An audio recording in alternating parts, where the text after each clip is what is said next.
You will remain in your respective facility-based quarantine until the release of your negative RT-PCR test and quarantine certificate before you enjoin to self-monitoring up to 14th day from date of arrival. For fully vaccinated passengers without negative RT-PCR result within 72 hours prior to departure, RT-PCR testing shall be conducted on the 5th day, with day 1 being the day of your arrival. You will remain in your respective facility-based quarantine until the release of your negative RT-PCR test and quarantine certificate before you proceed to your respective LGUs to undergo home quarantine until your 10th day. For purposes of validating vaccination status, the following shall be observed. For OFWs and their spouse, parents, or children traveling with them vaccinated in the Philippines, non-OFW vaccinated in the Philippines or abroad, and foreigners vaccinated in the Philippines, either their Vax or PH digital vaccination certificate, BOQ issued ICV, WHO issued ICV, or the National Digital Certificate of Foreign Government where they were vaccinated, whichever is available. For foreigner nationals vaccinated abroad, WHO issued ICV or the National Digital Certificate of Foreign Government which is accepted Vax or PH under a reciprocal arrangement. For non-vaccinated and partially vaccinated passengers, RT-PCR testing shall be conducted on the 7th day, with day 1 being the day of your arrival. You will remain in your respective facility-based quarantine until the release of your negative RT-PCR test and quarantine certificate before you proceed to your respective LGUs to undergo home quarantine until your 14th day. For land-based OFWs, the Philippine government through OWA will shoulder all the expenses. Your swab tests, quarantine accommodation, meals, and transportation expenses until you reach your respective provinces. Please accomplish the OWA form provided and kindly submit it to the OWA Help Desk after the immigration for your quarantine facility assignment. For sea-based OFWs, your local manning agency will facilitate your process. Kindly proceed to Marina Help Desk after the immigration for your quarantine facility assignment. For non-OFWs, the Philippine Airlines shall provide you with information and instruction after this briefing. Private vehicles are not allowed to transport you to any quarantine facility. We have designated transport for both OFWs and non-OFWs. If you have relatives or friends waiting at the terminal exit, please tell them that they cannot escort you to any quarantine facility, as this will be qualified as a violation of IATF quarantine protocols. It is mandatory to register with the One Health Pass of the Philippine government. Kindly prepare to show the QR code generated from the One Health Pass to quarantine authorities as you enter your designated gates. Gate 2 for non-OFW and Gate 3 for OFW. Please be reminded to register the complete and correct information to prevent delays on your swab test result and release of quarantine certificates. Also make sure that the One Health Pass QR code that you presented and verified by the BOQ must be the same QR code that you will present until the final verification by the Philippine Coast Guard. Those who were not able to get a QR code, kindly ask for assistance from quarantine authorities. We are asking for your patience and cooperation. If you have questions, please feel free to approach any Coast Guard personnel. Once again, welcome home mga kababayan, and to our visitors, welcome to the Philippines. Let us see as one and let us live as one. May God bless us all. Thank you. I am Emila Donga, a representative of Philippine Airlines. In compliance with Philippine government regulation, Japan is included in the list of country under yellow category. For fully vaccinated individuals coming from yellow list countries shall undergo 4 days of hotel quarantine and the remaining 10 to be completed at home under the monitoring of their respective local government unit. Travelers shall also undergo an RT-PCR test on the 3rd day of quarantine stay. Fully vaccinated travelers must carry sufficient proof of their vaccination during their travel. Kindly present your international certificate vaccine and your negative RT-PCR test result at the BOQ desk. Passengers are considered fully vaccinated at least 14 days after having received the second dose. Unvaccinated, partially vaccinated, or individuals whose vaccination status cannot be independently verified or confirmed by the Philippine authorities as valid and authentic shall undergo 8 days of hotel quarantine and the remaining 6 days to be completed at home under the monitoring of their respective local government units. Travelers shall also undergo an RT-PCR test on the 7th day of their quarantine stay. Your RT-PCR test, which costs 2,599 pesos, will be paid at the hotel.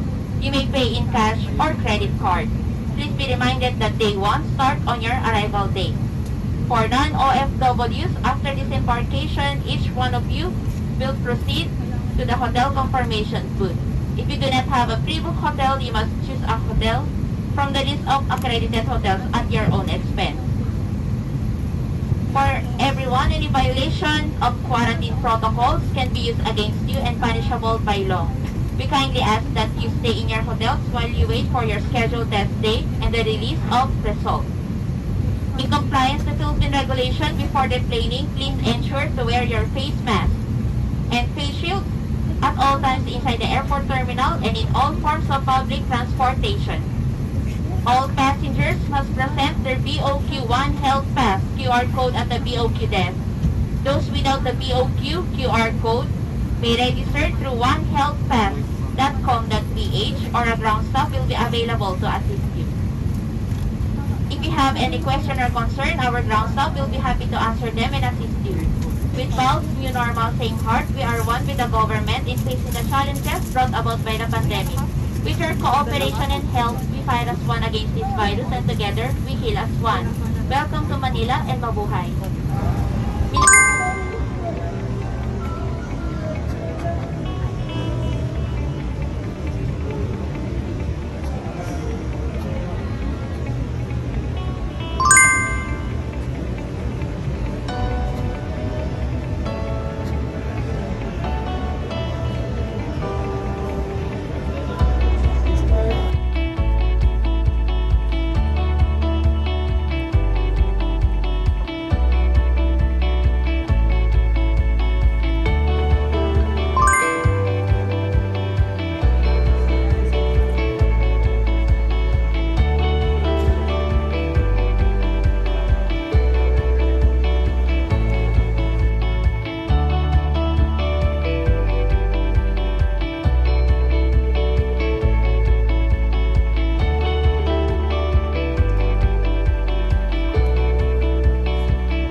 Saan sila, tita?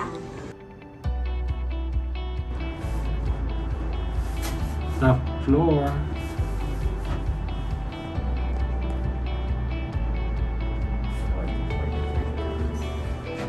Tadam! Kakain kami, Bella.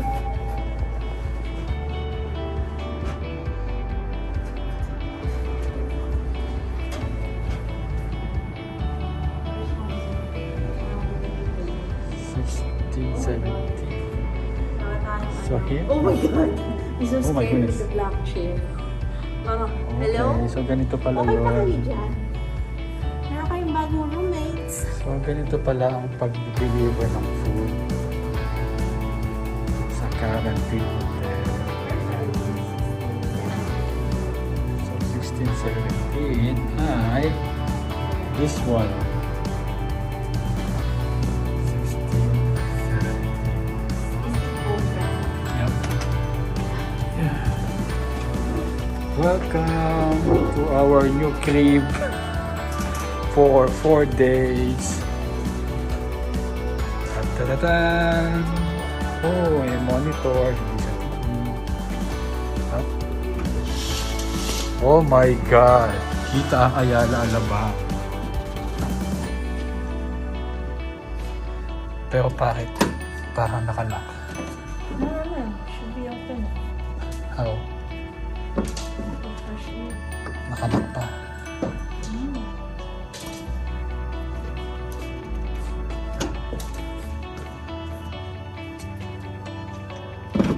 May lock po. Oh, wait, it's not. Why? Mamaya pa. So, tomorrow, makita natin ang view. So, ngayon, peace out muna. Tingnan natin yung toilet. Wala na akong peso, nalagay ko na lahat. Na-refuse yung 500 dahil luma na daw. So, saan ang ilaw? Yung toilet, shower. Not bad, not bad. Gamit. So, tea, pwede ka mag-tea and coffee. The rest, order na lang ka. Microwave. May ref, yun para sa mga binili nating chocolate sa Japan. Japan! Lalong naghirap. May cabinets. May safety box. Isa pang cabinet. So maganda. Very nice. Very nice hotel.